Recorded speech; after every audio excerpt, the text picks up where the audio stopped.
My name is Haley Wilson, I'm 32, and I never thought checking my mailbox would change my life. For months, I'd been eagerly anticipating my brother Kevin's wedding invitation. When the envelope finally arrived, my heart soared, until I opened it. Inside wasn't an invitation, but a handwritten note. "Sorry, dear, this event is adults only." Adults only? I am an adult. The truth hit me like a punch. My brother's fiancée, Stephanie, didn't want me there. Confusion, hurt, and anger flooded through me.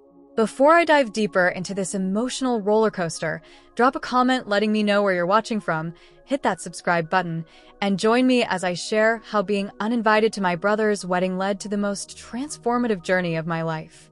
Kevin and I grew up thick as thieves in suburban Philadelphia, just two siblings against the world.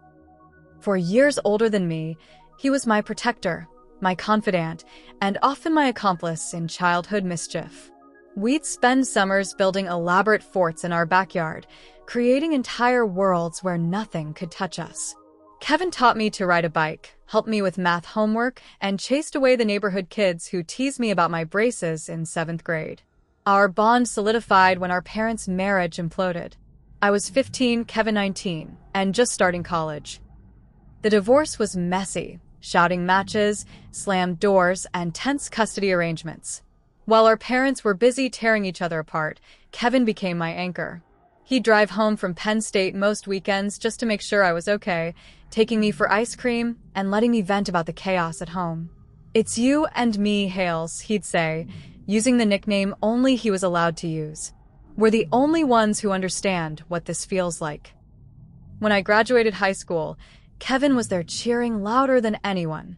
When I got my first heartbreak in college, he drove 3 hours to bring me chicken soup and watch terrible action movies until I laughed again.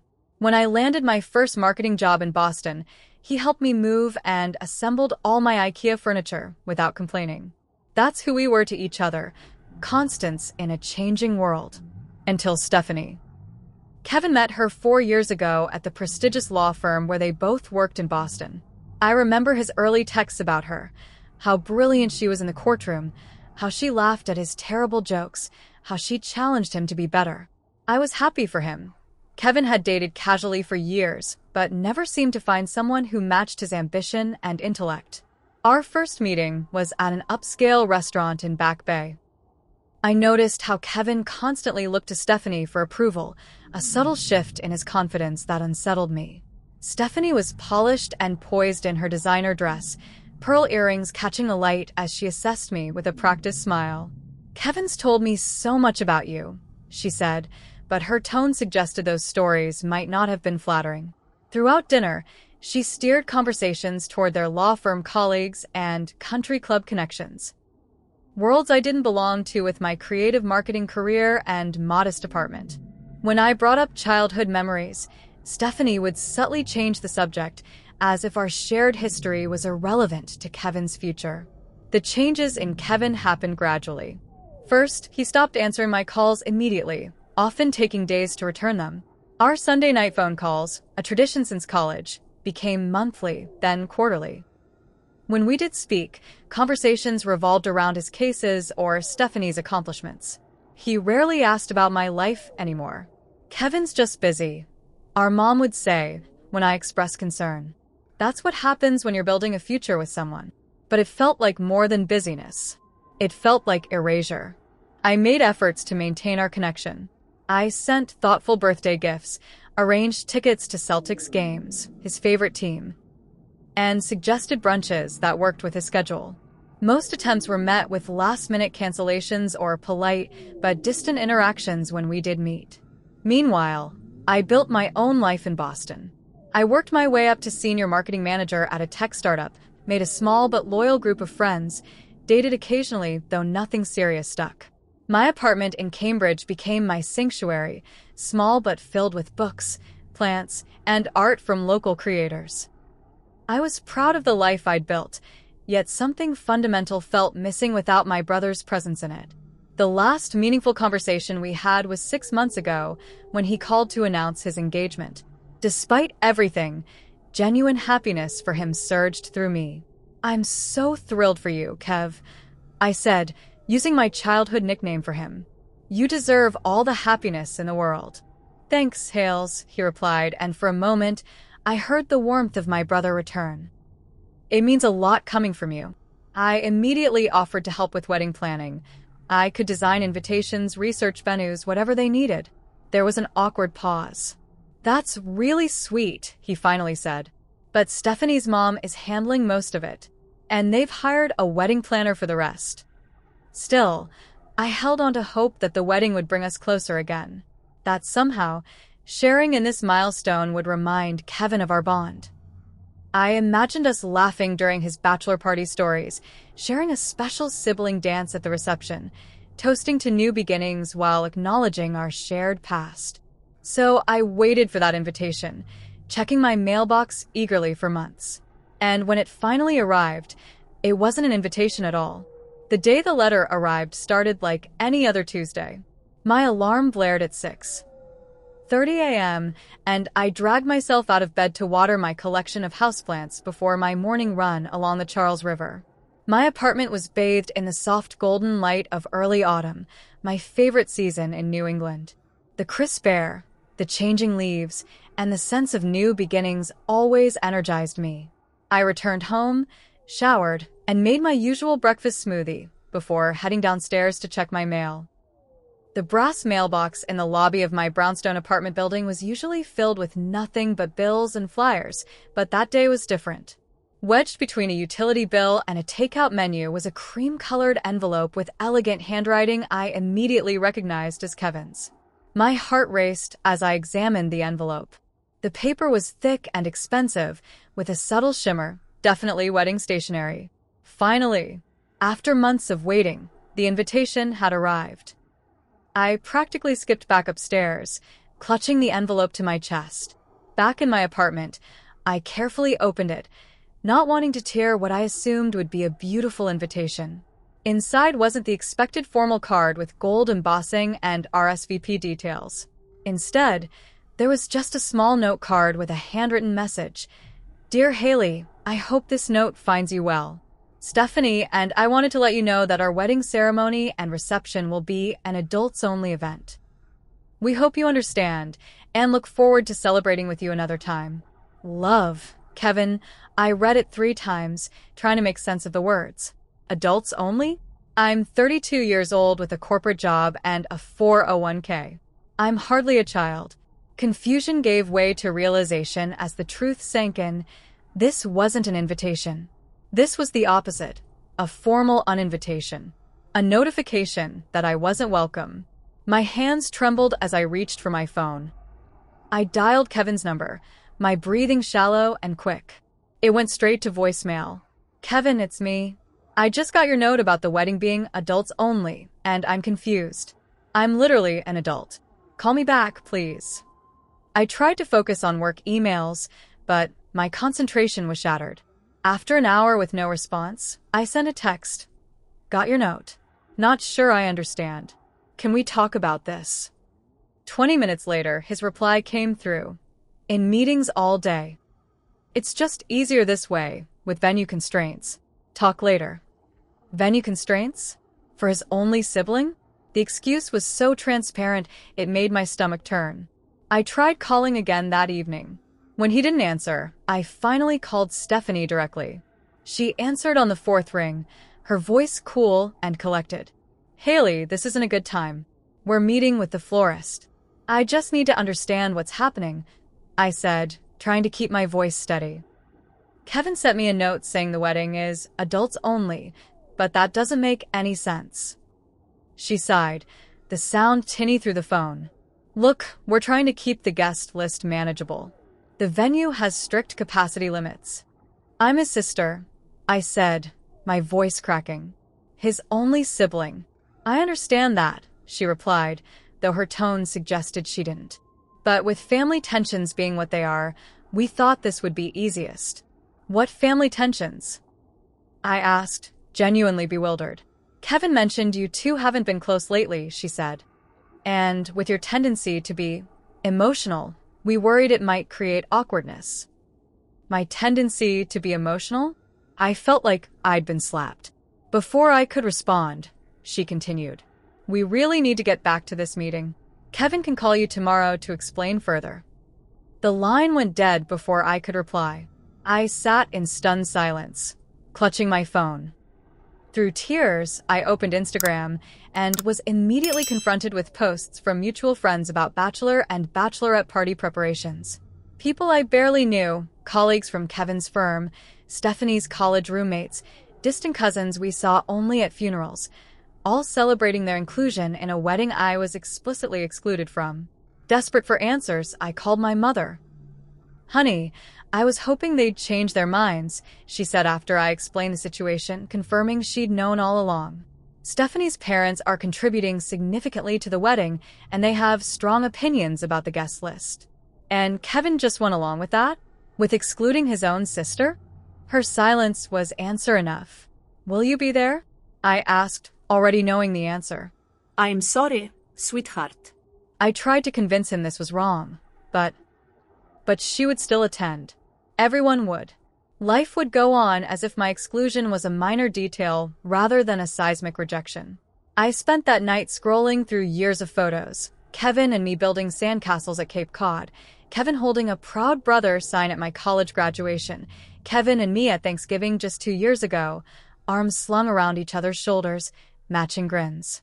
What had happened to us? When had I become dispensable? Through mutual friends, I learned that nearly everyone else in our social circle had received proper invitations months ago. I was the only significant omission. The knowledge settled in my chest like a stone, heavy and immovable. Monday morning found me staring blankly at my computer screen, the marketing proposal I'd been working on for weeks, now meaningless symbols on a digital page. My coworker Jenna stopped by my desk, setting down a coffee. "You look like you need this more than I do," she said, concern evident in her voice. "Everything okay?" "Fine," I replied automatically. "Just didn't sleep well." "Must be contagious. Half the office looks zombified today." She lingered. "You know, the team would survive if you took a few days off. When's the last time you used your vacation days?" I couldn't remember. Between project deadlines and hoping for wedding preparations, I'd barely taken weekends, let alone proper time off. "I'm fine," I repeated, but the words sounded hollow even to my own ears. 20 minutes later, I found myself locked in the third-floor bathroom, silent tears streaming down my face as I clutched the sink for support. The fluorescent lights highlighted the dark circles under my eyes, the pallor of my skin. I barely recognized myself. This wasn't the first time Kevin had excluded me since Stephanie entered his life. There was the law firm's holiday party, where +1s were supposedly limited, yet other colleagues brought siblings. The housewarming celebration for their new Beacon Hill brownstone, where I learned about the gathering through social media posts the following day. The New Year's ski trip with just a few couples that somehow included single friends from Stephanie's side. Each exclusion had hurt, but I'd made excuses for him. He's busy. It was last minute. He's distracted with work. The wedding was different. A wedding was intentional, planned months in advance. This exclusion was deliberate and public, a clear message about my place in his new life. Back at my desk, my phone buzzed with Kevin's name on the screen. I stepped into the stairwell to answer. "Hey," he said, his voice casual as if nothing was wrong. "Sorry I missed your calls. Things are crazy with wedding planning." "I bet," I replied, struggling to keep my tone neutral. "Though I wouldn't know, since I'm apparently not invited." He sighed. "Haley, it's complicated. The venue." "Don't." I cut him off. Stephanie already tried the venue excuse. If the space is so limited, why are people I've never met on the guest list while I'm not? Silence stretched between us. "What's really going on, Kevin?" I pressed. I deserve the truth. "Stephanie thinks," he started, then paused. "She's worried you might make things about yourself. She says you've always been too dramatic, too emotional." The words hit like physical blows. Too dramatic? For having normal human feelings? For expecting to be included in my only brother's wedding? "You're proving her point right now," he said, his voice taking on the condescending tone he used in legal arguments. "Listen, We just want a drama-free day. And I'm the drama? My voice rose despite my efforts to control it. I've supported you through everything, Kevin. Everything. When did I become someone you're ashamed of? I'm not ashamed of you, he protested weakly. It's just, Stephanie and I agree this is best. Best for whom? Certainly not for me. And I don't think it's best for you either, but you're too far under her influence to see it. That's not fair, he snapped. You've never given her a chance. I've given her nothing but chances. I was shouting now, grateful for the empty stairwell. I've tried for 4 years to connect with her, to support your relationship, to maintain our bond despite her obvious dislike of me. And this is what I get. Maybe this is why, he said coldly. This reaction right here. This inability to think about anyone but yourself. The accusations stunned me into silence. Was that how he saw me? As selfish? When had our perspectives of our relationship diverged so dramatically? I have to go, he said into the silence. Stephanie's waiting. I hope you can respect our decision and be happy for us from a distance. The call ended, and with it, something fundamental between us. I slumped against the wall, a strange calm replacing the storm of emotions. It was the calm of finality, of a door closing permanently. I returned to my desk, opened my laptop, and did something I'd never done before. I requested emergency vacation time, all 4 weeks I'd accumulated. My boss, seeing my red-rimmed eyes and ashen face, approved it without question. That night, I sat cross-legged on my bed with my laptop, scrolling through travel websites as if in a trance. Southeast Asia, Australia, South America. Places that had always seemed like someday destinations. Why not now? What was keeping me here, really? At 2 a.m., I purchased a one-way ticket to Bangkok, Thailand. The cost made me wince, but something about the decisiveness of the action felt right. I would not sit home alone on Kevin's wedding day, scrolling through social media posts and feeling sorry for myself. I would be too busy living. Packing was cathartic. I pulled clothes from hangers with abandon, stuffed toiletries into bags, and selected books I'd been meaning to read for years. In the back of my closet, I found a photo album from our childhood, Kevin giving me a piggyback ride at the state fair, both of us missing teeth and grinning wildly. I hesitated, then left it on the shelf. This journey wasn't about looking back. As I locked my apartment door the next morning, suitcase in hand, I felt something unexpected alongside the hurt. A flicker of excitement. For the first time in my adult life, I was doing something completely unplanned, completely for myself. If Kevin could rewrite our relationship, then perhaps I could rewrite my own story too. Logan International Airport buzzed with early morning activity as I wheeled my suitcase through automatic doors. The familiar anxiety of travel. Did I forget something? Is my passport actually in my bag? Mingled with a strange sense of liberation. For 24 hours, I would be suspended between worlds, unreachable, belonging nowhere and everywhere. Security lines and boarding announcements faded into white noise as I waited at my gate, watching families and couples and solo travelers like myself coming and going. A young woman tearfully embraced her parents before heading to her departure gate. The scene triggered a memory. Kevin driving me to college, helping carry boxes to my dorm room, his fierce hug before he left. "You're gonna crush it, Hales," he'd said, voice gruff with uncharacteristic emotion. Call me anytime, day or night. I'd taken him at his word back then, never imagining a time when he wouldn't pick up. The 20-hour journey to Thailand, Boston to Tokyo to Bangkok, gave me ample time to reflect. Somewhere over the Pacific, wrapped in the anonymous darkness of an airplane cabin at night, I began to write in the journal I'd impulsively purchased at an airport shop. Not about Kevin or the wedding, but about myself. When had I last done something spontaneous? When had I prioritized adventure over stability? Had I become too predictable, too safe? Perhaps there was a kernel of truth in Kevin's cruel words. Not that I was selfish or dramatic, but that I had perhaps lived too long in the shadow of our shared history, measuring my worth by the strength of our bond rather than creating an identity wholly my own. Bangkok greeted me with a wall of heat and humidity as I exited Suvarnabhumi Airport. The sensory assault was immediate. Honking tuk-tuks, street vendors calling out in musical Thai, the pungent blend of exhaust fumes, tropical flowers, and cooking spices. In the chaos, I felt wonderfully, terrifyingly anonymous. The hostel I'd booked last minute was in the Ari neighborhood, less touristy than the Khao San Road area, according to my hurried research. The female-only dormitory was clean and modern, with privacy curtains on each bunk and lockers for valuables. As I stowed my backpack, a voice came from the bunk above. First time in Thailand? I looked up to see a woman about my age with sun-freckled skin and a messy blonde top knot. Is it that obvious? I asked. She laughed. You have that wide-eyed, slightly terrified look. I'm Audrey, by the way, from Vancouver. Haley, Boston. Solo traveler? I nodded, the reality of my situation suddenly hitting me. I was literally on the other side of the world, alone, with no real plan. Best way to travel, Audrey said confidently. A few of us are heading out for street food if you want to join.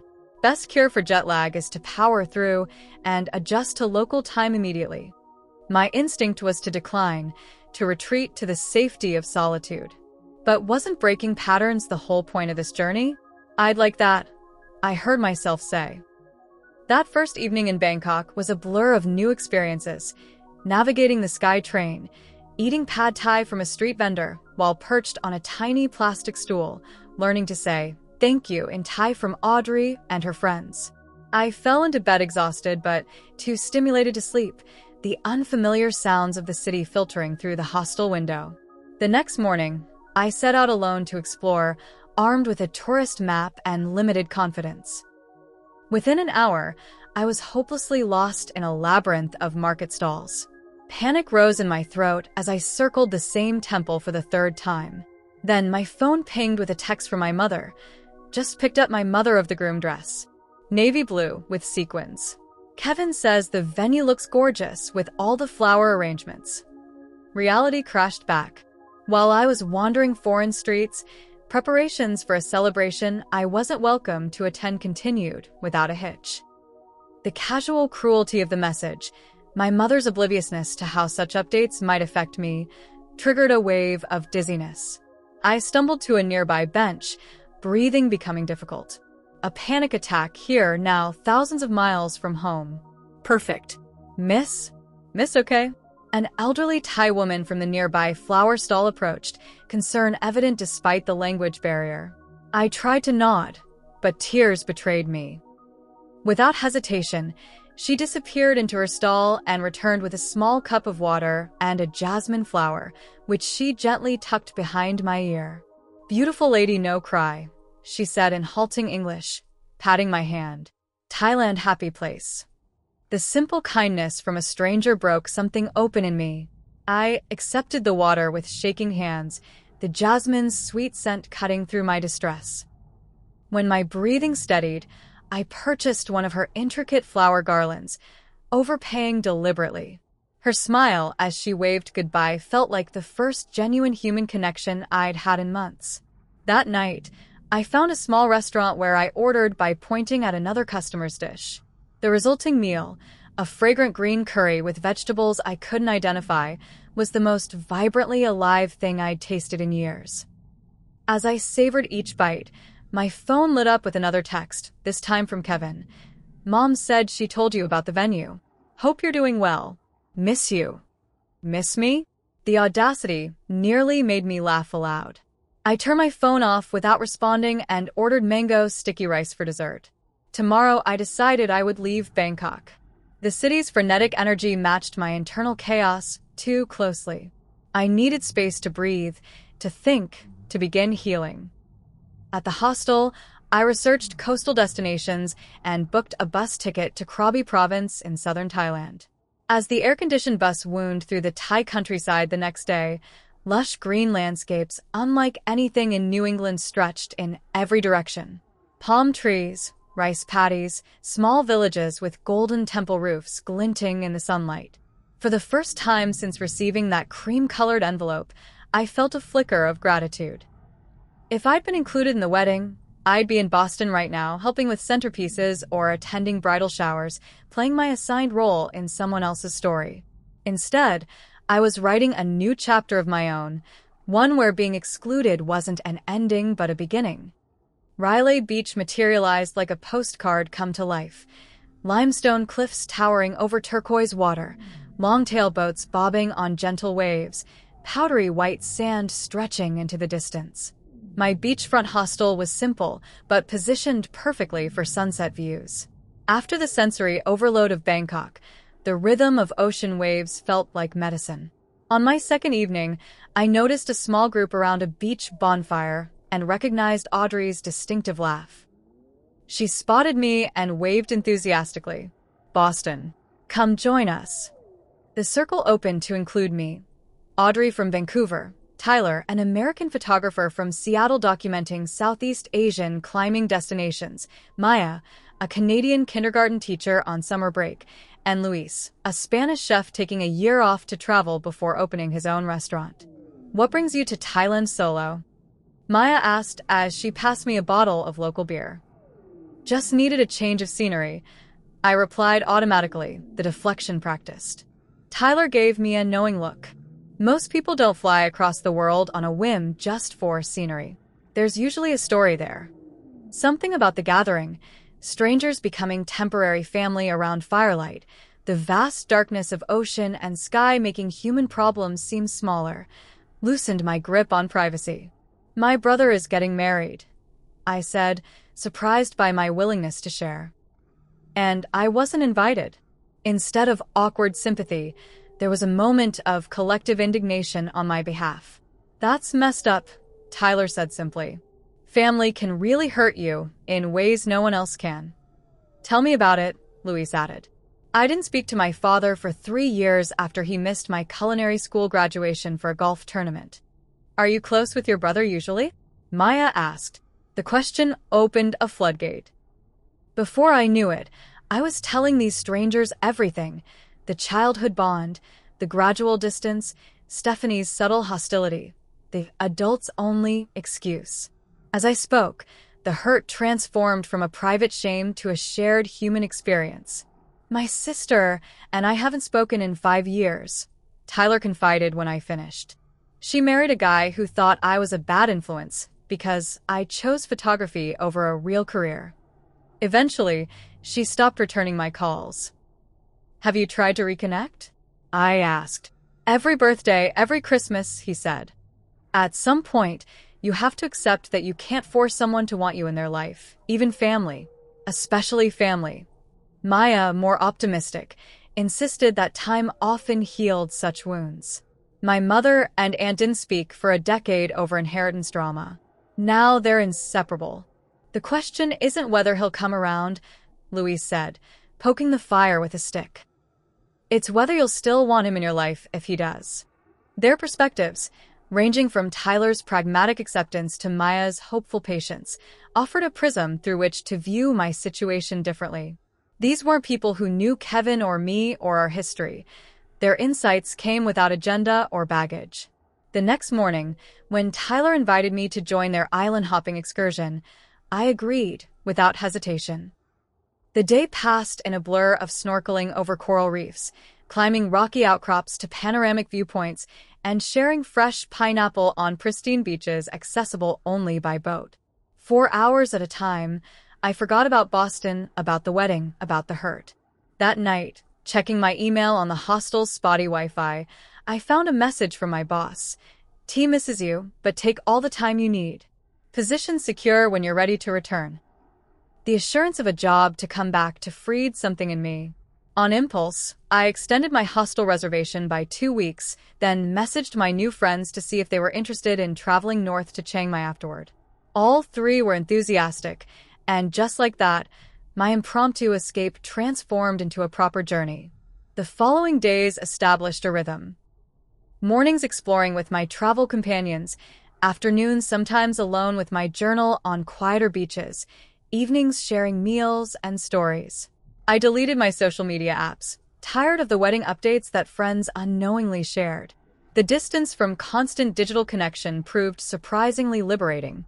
A week into our time in Riley, we volunteered at an elephant sanctuary in the nearby jungle. Unlike the tourist traps offering elephant rides, this was a legitimate rescue operation where elephants roamed freely. We prepared food, cleaned enclosures, and observed these gentle giants from a respectful distance. They never forget their families, the sanctuary director told us. Elephants maintain bonds over decades, even when separated. They mourn their dead, celebrate births, protect their vulnerable. In many ways, they understand family better than humans do. Watching a mother elephant gently guiding her calf through a mud pit, I felt unexpected tears spring to my eyes. Tyler, noticing, quietly handed me his camera. "Sometimes seeing things through a different lens helps," he said. "Try focusing on them instead of whatever's going on inside your head." Through his viewfinder, I captured the elephant's tender interactions, trunks entwined, bodies positioned to shade younger members from the sun, the matriarch keeping constant watch.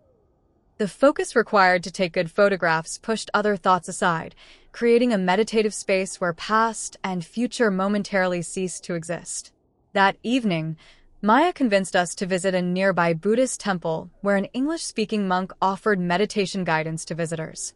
The temple was a haven of tranquility, golden Buddha statues gleaming in candlelight. The monk, younger than I expected and with an unexpected sense of humor, spoke about attachment as the root of suffering. "We cling to expectations, of ourselves, of others, of how relationships should be," he explained. "When reality differs from these expectations, we suffer. The path to peace is not forcing reality to match our expectations, but adjusting our expectations to accept reality." "That sounds like giving up," I said, the words escaping before I could filter them. He smiled. "There is a difference between surrender and acceptance. Surrender is defeat. Acceptance is understanding that some things are beyond your control and choosing to direct your energy where it can make a difference, in your own actions, your own heart." His words followed me back to the beach, where I sat alone watching moonlight on water. I had expected Kevin to maintain our bond despite Stephanie, despite growing differences in our lives. I had expected family to trump all other considerations. When reality failed to meet these expectations, I'd been devastated. But what if I accepted the reality, not as fair or right, but simply as what was?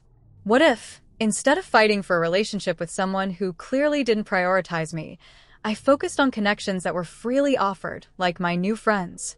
What if the energy I'd spent feeling hurt was redirected into building a life so fulfilling that exclusion from a single event, even one as significant as a brother's wedding, couldn't derail my happiness? For the first time, I considered the possibility that this painful rejection might actually be a gift, the push I needed to stop defining myself in relation to others and start discovering who I was on my own terms. In Chiang Mai's ancient walled city, calendar notifications became impossible to ignore. 3 days until Kevin's wedding. 2 days. 1. I'd been marking time by Thai adventures rather than wedding milestones, but reality had a way of intruding despite distance. The actual wedding day began with a 3 a.m. panic attack in our guest house. I slipped outside to avoid waking Maya in our shared room, sitting on the stone steps as anxiety crashed over me in waves. This was the moment I'd been dreading and trying to outrun since the non-invitation arrived. Couldn't sleep either? Tyler appeared in the doorway, camera in hand. I was heading out to catch sunrise at Doi Suthep Temple. "Want to join?" I hesitated, then nodded. Yes. Definitely yes. The mountainous temple complex was shrouded in dawn mist when we arrived, gold stupas emerging like islands in a cloud sea. While Tyler photographed monks beginning their morning rituals, I found a quiet corner overlooking the city below. Back in Boston, it would be afternoon. Kevin would be getting ready, perhaps nervous, surrounded by groomsmen. My parents would be dressed in their finest, my mother in her navy sequin dress. Stephanie would be transformed into a bride, her triumph complete in excluding me from witnessing this milestone. Tyler found me still sitting there an hour later, his photography finished. Without a word, he sat beside me. "Today's the wedding, isn't it?" he asked quietly. I nodded, not trusting my voice. I figured. You've had this look all week, like you're bracing for impact. He hesitated. Want to talk about it? Not really, I admitted. But maybe I need to. He waited patiently as I gathered my thoughts. I've been trying to understand why it hurts so much, I finally said. It's just one day, right? But it feels like being erased from his life, from our shared history. It's symbolic, Tyler said. Weddings are about merging families, creating new bonds. Being excluded sends a pretty clear message about where you stand. Exactly. The validation was surprisingly comforting. I keep wondering if I did something wrong, if I deserve this somehow. From everything you've told us, the only thing you did wrong was exist as a reminder of who your brother was before his fiancée came along. His tone was matter-of-fact rather than pitying. Some people need to erase their past to move forward. It says more about them than about you. We watched in silence as the sun fully emerged, burning away mist to reveal the sprawling city below. I've been thinking about writing him a letter, I confessed. Not angry or accusatory, just honest about how this has affected me. I'm not sure if I should send it. Want help drafting it? Tyler offered. Sometimes an outside perspective helps find the right words. Back at the guest house, Maya and Luis had organized a surprise day trip to a hidden waterfall they'd heard about from locals, their attempt to distract me. The gesture nearly brought me to tears. First, breakfast and letter writing, Maya declared. Then adventure. No wallowing allowed today. Over mango sticky rice and strong Thai coffee, I poured my heart onto paper with Tyler's occasional gentle guidance. Dear Kevin, asterisk as you read this, you're probably married. I hope your day was everything you dreamed it would be. Despite everything, I want you to be happy. That hasn't changed since we were kids, and I looked up to my big brother as my hero. Asterisk, what has changed is my understanding of our relationship. Your decision to exclude me from your wedding clarified things I've been trying to ignore for years. The brother who once drove hours to bring me soup when I was heartbroken wouldn't have allowed anyone, even someone he loves, to push his only sister away on such an important day.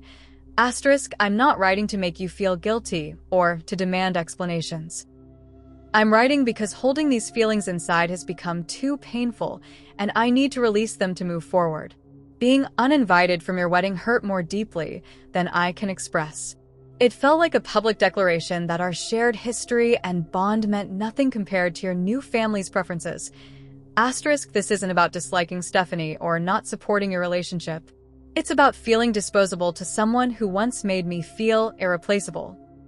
It's about wondering what changed in you, in me, in us, that made my presence on your wedding day unwelcome rather than essential. Asterisk, I'm currently in Thailand, finding my way through this hurt. I've met incredible people who have helped me see that family is both what we're born into and what we choose. I hope someday we can rebuild a relationship based on mutual respect and genuine desire for connection rather than obligation or shared history alone. Asterisk, I will always cherish the brother you were to me growing up. I hope someday to know and cherish the man you've become, if there's room for me in that picture. Asterisk with love. Asterisk, Haley asterisk, I sealed the letter in an envelope, addressing it to his home rather than the honeymoon destination. Whether I'd actually send it remained uncertain, but writing it felt like lancing a wound. Painful but necessary for healing. The waterfall excursion proved to be exactly what I needed. A strenuous hike through dense jungle, the reward of swimming in crystal-clear pools beneath cascading water, a picnic on sun-warmed rocks. In those moments of pure presence, Kevin's wedding faded to background noise rather than the main event of my day. That evening, as the others went out to explore Chiang Mai's famous night market, I stayed behind, suddenly needing solitude. When my phone rang with my mother's number, I almost didn't answer. But curiosity won out. Haley, can you hear me? The connection's not great. My mother's voice sounded thin and far away. I hear you, Mom. How was the wedding? I asked, surprised by my own composure. Beautiful. Everything went perfectly. She paused. Except for one thing. What's that? Your brother kept looking for you, she said softly. During the ceremony, during photos, during the first dance. He'd scanned the room like he was expecting you to appear. Something tightened in my chest. Did he say anything? Not directly. But he seemed off, distracted. Even Stephanie noticed. Another pause. I think he regrets how things happened, honey. I wasn't sure how to feel about this information. Part of me wanted vindication, for Kevin to realize his mistake and suffer for it. Another part just felt sad for both of us, trapped in patterns neither fully understood. It's done now, I said finally. I hope they're happy together. After we hung up, I sat on the guest house balcony watching street life below, processing the conversation. My phone buzzed again around midnight. Kevin's number. My heart raced as I answered. Haley. His voice was slurred, background noise, suggesting a bar or club.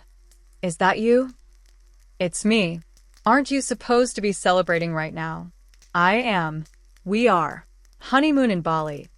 He sounded artificially cheerful, but I needed to call you. Needed to hear your voice. You're drunk, Kevin. Maybe. Probably. He laughed, then his voice dropped. I made a mistake, Hales. Biggest mistake. Should have had you there. In the background, I heard Stephanie's voice, sharp with irritation.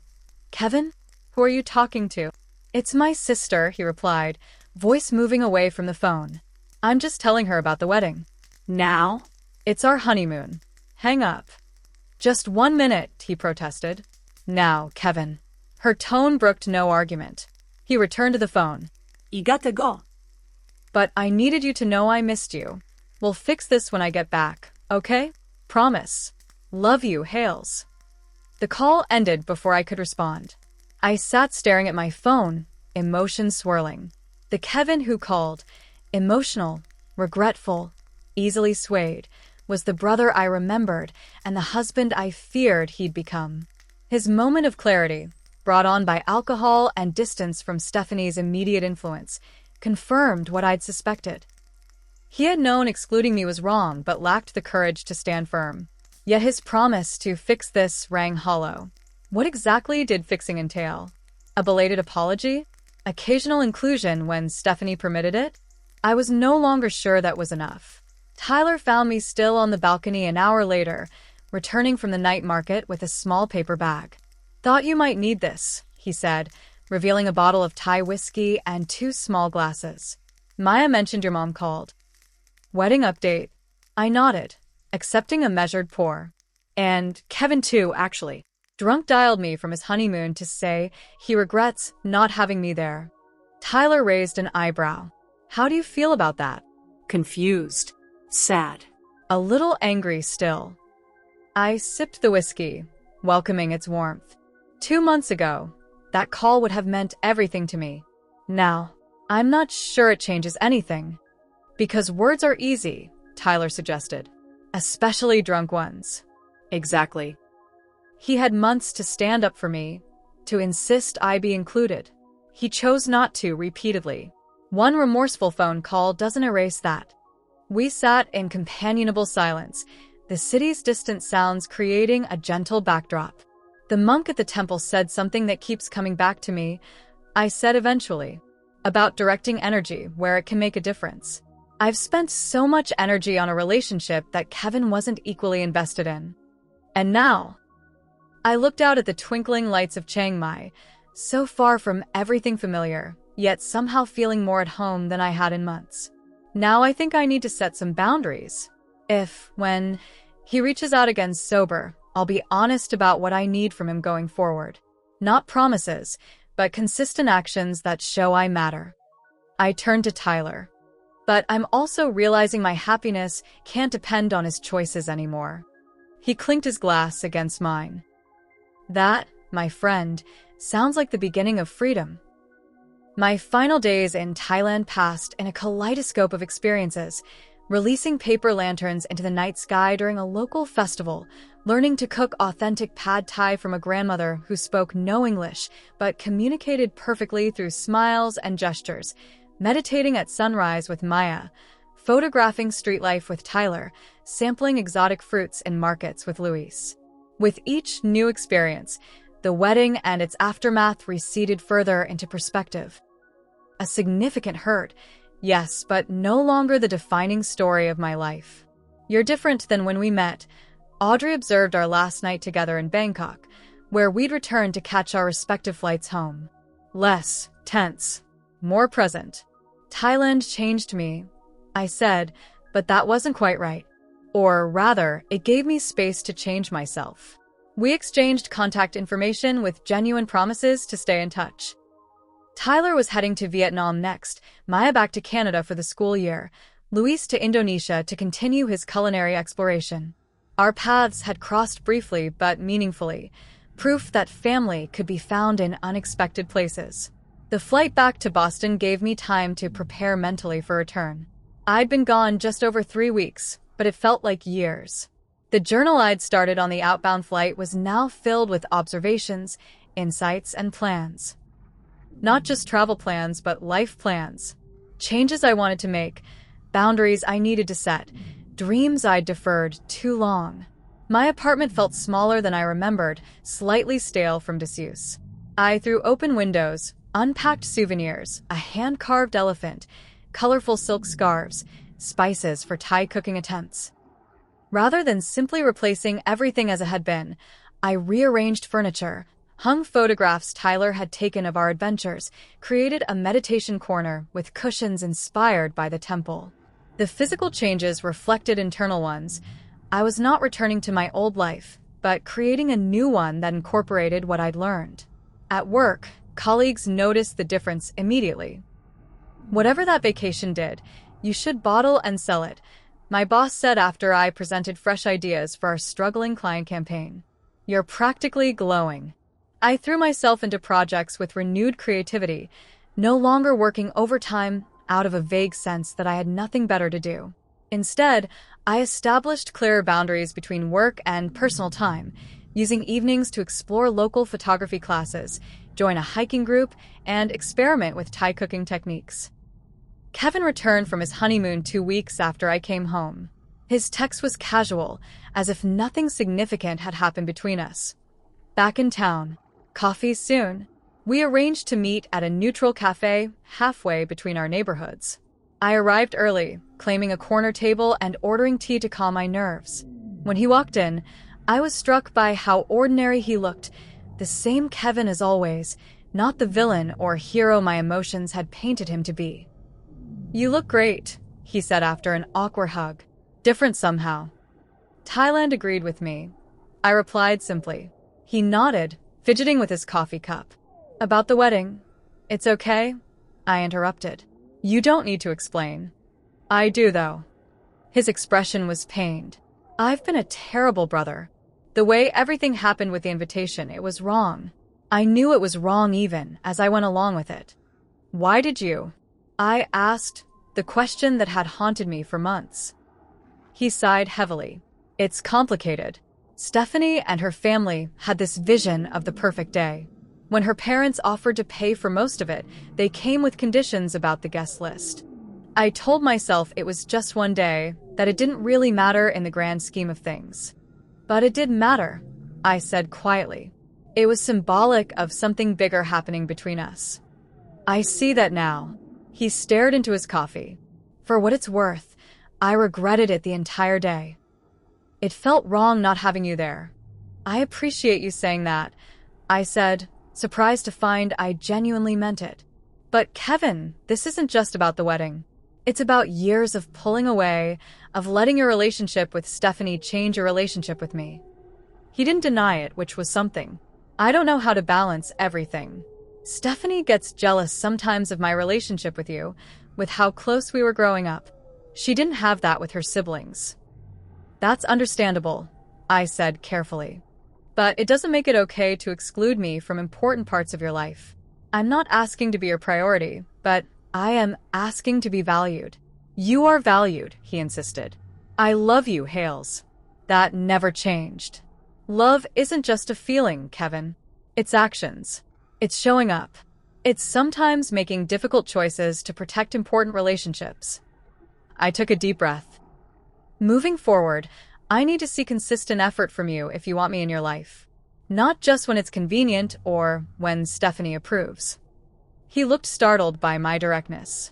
The old Haley might have accepted his apology without conditions, grateful for any reconnection. The new Haley understood her own worth too well for that. "That's fair," he said finally. "I want to do better. I miss my sister." "I miss my brother too," I admitted. The one who saw me clearly and valued what he saw. We talked for nearly 2 hours, covering ground we should have addressed years ago. There were no miraculous resolutions or tearful reconciliations, just two adults tentatively rebuilding a damaged bridge, neither certain it would hold, but both willing to try. As fall turned to winter, Kevin made small but consistent efforts. Weekly phone calls, occasional lunch meetings, even inviting me to dinner at their home, though Stephanie remained coolly polite rather than welcoming. I accepted these overtures with cautious optimism while maintaining the full life I'd begun creating post-Thailand. Thanksgiving brought the first real test, a family gathering at my parents' home with Kevin and Stephanie attending. The potential for awkwardness was high, but I arrived centered after a morning meditation and determined to focus on gratitude rather than lingering hurt. Stephanie's coolness continued, but I found it affected me less than before. Her opinion of me was her business. I no longer needed her approval to validate my place in my brother's life. Kevin noticed her behavior more clearly now, occasionally redirecting conversations when she became dismissive or checking in with me privately to ensure I felt included. Small steps, but meaningful ones. As dishes were cleared and family dispersed to various couches for post-meal naps, Kevin found me on the back porch. "Thanks for being here," he said simply. "It means a lot." I'm glad I came. I replied. Though I almost didn't. I had an offer to join Tyler in Peru for the holiday. He's photographing Machu Picchu for National Geographic. Tyler from Thailand. Kevin asked, looking genuinely interested. "You've stayed in touch?" I nodded, showing him recent photos Tyler had sent from his travels. "We all have, Maya, Luis, Audrey. We're planning a reunion trip to Japan next spring." "That's amazing," Kevin said, and I detected no judgment, only perhaps a hint of wistfulness. "You've built quite a life while I wasn't paying attention." "I had to," I said honestly. I couldn't keep waiting for my happiness to come from our relationship being fixed. He absorbed this with surprising grace. "I understand that now. I'm just grateful you're giving us another chance." Later that evening, back in my apartment, I texted Tyler about the day's events while finalizing details for my weekend photography workshop. On my wall hung a framed image he'd taken of me at the elephant sanctuary. Head thrown back in laughter, sunlight catching my hair, looking completely present and alive. Beside it was a new calendar marked with upcoming adventures, a solo hiking trip to Maine, a cooking class series, the Japan reunion. The journey that began with a painful exclusion had led me to unexpected inclusion in a broader world. The brother, who had once been my entire definition of family, was now just one important thread in a rich tapestry of connections. As I prepared for bed, I noticed Kevin had liked my recent Instagram post, a self-portrait taken at the summit of a local hiking trail. A small gesture, but one that suggested he was finally seeing me as I now was, not just who I had been in relation to him. The path forward remained uncertain. Relationships damaged by years of neglect weren't repaired in weeks or months. Stephanie might never fully welcome me. Kevin might struggle to maintain his promises when pressured. But for the first time, I faced these possibilities without fear. My happiness no longer hinged on outcomes I couldn't control. The uninvitation that once devastated me had ultimately given an unexpected gift. It had forced me to discover who I was beyond being Kevin's sister, beyond familiar patterns and comfortable limitations. In losing what I thought was essential, I had found something more valuable: myself. So, what about you? Have you ever experienced painful exclusion that ultimately led to unexpected growth? Or had to set boundaries with family members who hurt you? Share your stories in the comments below. And if this journey resonated with you, please hit that subscribe button and like this video to help others find it. Remember, sometimes the most painful rejections can lead to the most beautiful redirections. Thank you for traveling this path with me today, And until next time, keep creating your own adventures, whether they include everyone you hoped for or not.